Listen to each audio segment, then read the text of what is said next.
معاویہ کہتے ہیں باہزی کہ میں نے اب تم لوگ غلطی سے اگر نئے ہو تو سبسکرائب کرو، وہ جو لال والا بٹن ہے اس پہ اپنے جیجا جی پھینک کے مارو یا پھوپا جی، مجھے نہیں پتا، بس کلک ہو جانا چاہیے۔ اب میں بھی جا رہا ہوں، مجھے مٹھیا پھیلنے جانا ہے، بائے۔ نبی صلی اللہ علیہ وسلم سے عرض کیا یا رسول اللہ صلی اللہ علیہ وسلم، ہم اپنی عورتوں کے کس حصے میں آئیں اور کس حصے کو چھوڑیں؟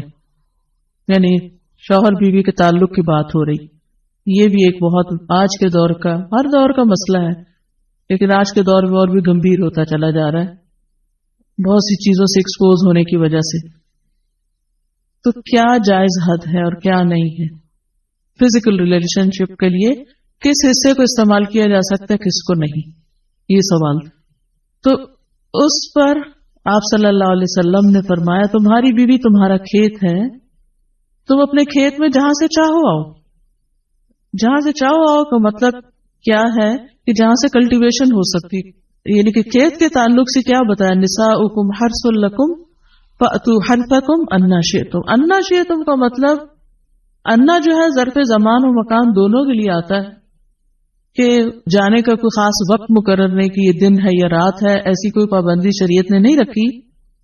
اور اسی طرح جب کھیت کہہ کے بیوی کو بتایا گیا تو اس میں اس کی یعنی کہ اس کی قدر و قیمت اور اس کی حفاظت اور اس کی سرسبزی اور خوشحالی اور وہ ساری چیزیں اپنی جگہ ہیں۔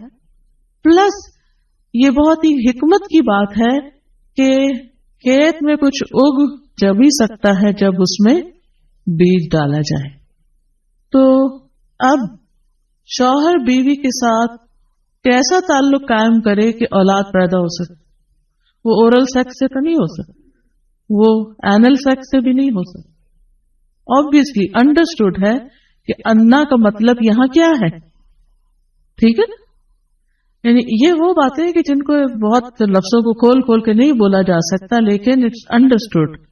تو آپ نے کہا جہاں سے چاہو، یعنی کوئی رکاوٹ نہیں، ممانعت نہیں۔ اس کا یہ مطلب نہیں کہ ناجائز حدود فلان کے کہو کہ اس کی بھی ممانعت نہیں۔ البتہ جب تم کھاؤ تو اسے کھلاؤ، یعنی کہ شوہر خود آؤٹنگ ڈائننگ کے لیے چلا جائے اور بیوی کو کہے کہ بس گھر میں ہی پکا لو اپنے لیے اور کھا لو، خود صرف دوستوں کے ساتھ رہے، دس از ناٹ رائٹ۔ بیوی کو بھی لے کے جائیں اور ساس بھی بہو کو جانے دے۔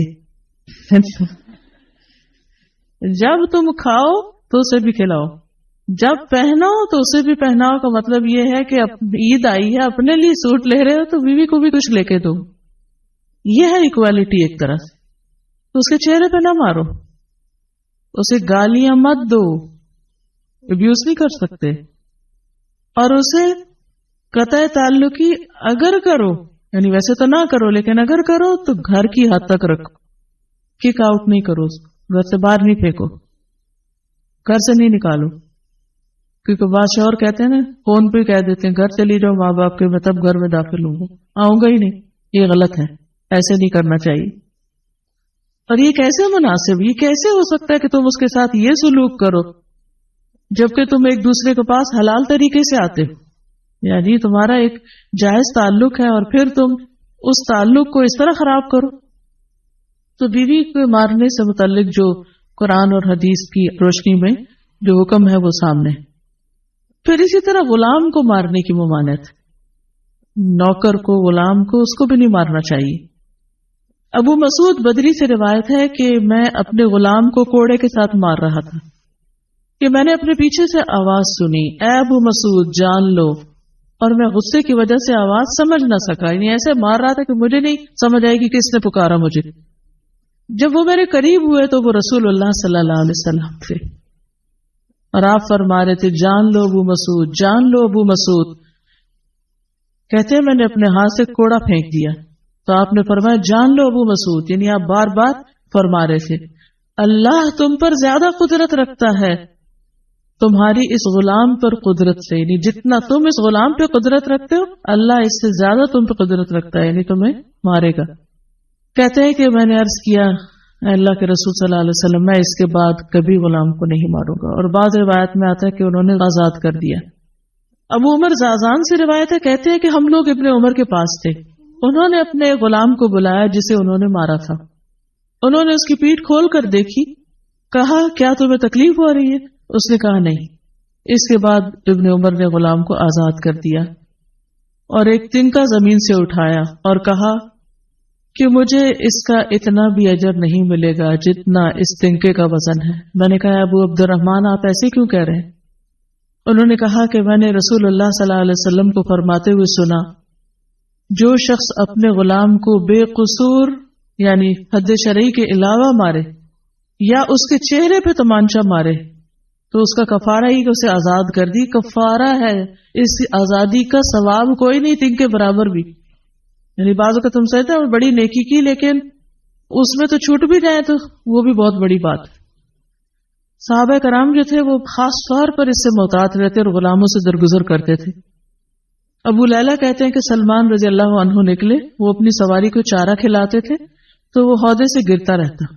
ہودہ کیا کہتے ہیں؟ وہ چیز محمل باسکٹ کہہ لیں جس میں اس کا چارہ رکھ کے دیا جاتا۔ اس پر انہوں نے اپنے خادم سے کہا اگر مجھے قصاص کا خوف نہ ہوتا تو میں تمہاری پٹائی کرتا کہ تم نے ایسی چیز کیوں جانور کے آگے رکھی۔ تو مطلب یہ کہ اگر میں تمہیں ماروں گا تو مجھے بھی مار پڑے گی، اس لیے میں تمہیں مار نہیں رہا، ورنہ جو حرکت تم نے کی ہے اس میں تمہیں مار پڑنی چاہیے۔ نماز پڑھنے والے غلام کو نہ مارنا۔ ابو امامہ سے روایت ہے کہ رسول اللہ صلی اللہ علیہ وسلم خیبر سے واپس آئے تو آپ کے پاس 2 غلام تھے۔ حضرت علی رضی اللہ عنہ نے کہا اے اللہ کے رسول صلی اللہ علیہ وسلم ہمیں بھی ایک غلام دے دیں۔ آپ نے فرمایا جو چاہتے ہو لے لو۔ انہوں نے کہا آپ میرے لیے پسند کریں۔ اس سے انداز ہوتا ہے نا کہ ریلیشن شپ داماد اور سسر کا کیسا۔ آپ صلی اللہ علیہ وسلم نے فرمایا یہ لے لو، اس کو مارنا نہیں، کیونکہ میں نے خیبر سے واپس آتے ہوئے اسے نماز پڑھتے دیکھا ہے اور مجھے نمازیوں کو مارنے سے منع کیا گیا ہے۔ آپ صلی اللہ علیہ وسلم نے دوسرا غلام ابو ذر کو دے دیا اور اس کے ساتھ خیر و بھلائی اور حسن سلوک کرنے کا حکم دیا۔ پھر ایک دن پوچھا ابو ذر میں نے جو تمہیں غلام دیا تھا اس کا کیا حال ہے؟ انہوں نے کہا آپ نے مجھے اس کے ساتھ خیر و بھلائی کرنے کا حکم دیا تھا تو میں نے اسے آزاد کر دیا۔ کہ میں وہ خیر و بھلائی کر نہیں سکوں گا تو بہتر ہے کہ میں